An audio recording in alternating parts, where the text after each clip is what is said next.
Anak cucu ibu itu mohon sekali dekatkan dengan salat dan Quran. Itu pondasi yang paling kuat. Setelah itu banyak nanti caranya. Ada dengan orang tua. Saya pertama menghafal itu, salah satunya wasilahnya itu, wasilah kan boleh pakai wasilah. Itu rumusnya di Quran surah kelima ayat 35. Ya, menjadikan wasilah untuk bermohon kepada Allah disebut dengan tawassul namanya. Nanti ada babnya. Ada tawassul yang dibenarkan, ada yang tidak dibenarkan. Ada bab dalilnya Quran surah 5 Al-Maidah ayat ke-35. Ya. Ya ayyuhalladzina amanu taqullaha wabtaghu ilaihil wasilah. Hai orang-orang beriman, tingkatkan takwamu kepada Allah dan carilah wasilah dengan takwa itu untuk mewujudkan keinginanmu. Nah, maka di antara cara waktu saya menghafal pertama itu, sebetulnya bukan niat menghafal, Pak, Ibu. Pulang ke rumah,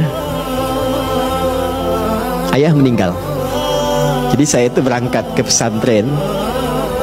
Berangkatnya itu memeluk ayah saya yang sakit, sudah komplikasi. Saya diajak ke Serang, ke rumah sakit umum oleh ibu saya untuk menemui ayah saya. Dan ayah saya tiba-tiba memeluk minta maaf karena nggak bisa mengantar. Nah, sesampainya di pesantren, kurang lebih sepekan, saya dikabari diminta pengumuman supaya cepat ke kantor administratif karena kakak saya sedang menunggu, kakak yang pertama. Lalu saya tanya, gimana kondisinya ya? Beliau nggak jawab. Sampai di Bandung ke paman kami, beliau di MUI sekarang, Sekum MUI di Jawa Barat. Beliau ngabari, mungkin kayaknya sudah nggak terkejar ya, mungkin sudah dimakamkan. Baru di situ saya menyadari ayah saya sudah tiada. Di sepanjang di bis itu saya ingat pulang sampai rumah tidak terkejar juga untuk mengikuti pemakaman karena sampainya ba'da maghrib menjelang isya. Saya sholat, lalu saya lihat ibu saya di ruang tengah, saya peluk, saya temani tidur. Dan itu saya melihat kemudian terakhir ayah saya dalam mimpi, pakai kemeja, cuma ngasih isyarat melambaikan tangan dan senyum.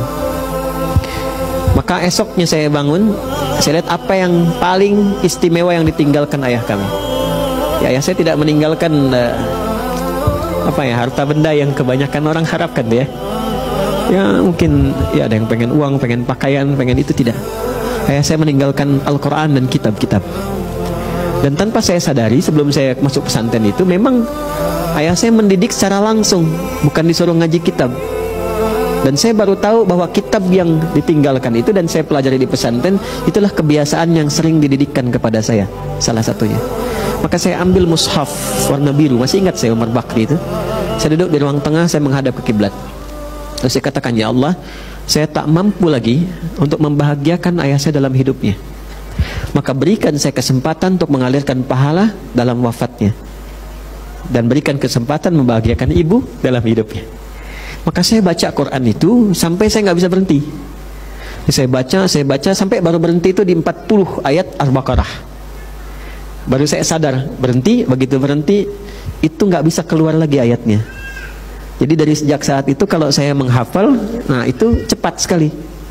Sampai ke pesantren kemudian, pas masuk lagi pesantren, masuk pelajaran tahfidz, saya diminta ke depan. Dulu Ustadz minta menghafal 5 ayat Al-Baqarah. Itu begitu saya maju, nah lisan saya membacakan itu nggak bisa berhenti, terus sampai Ustadznya berkata cukup, katanya. Udah, sekarang kamu ganti tempat duduk Ustadz. Ustadz permisi. Jadi saya memberikan nilai, datang. Teman-teman datang, saya nilai. Nah itu salah satu sejarahnya. Itu saya belum banyak berbagi ini ya.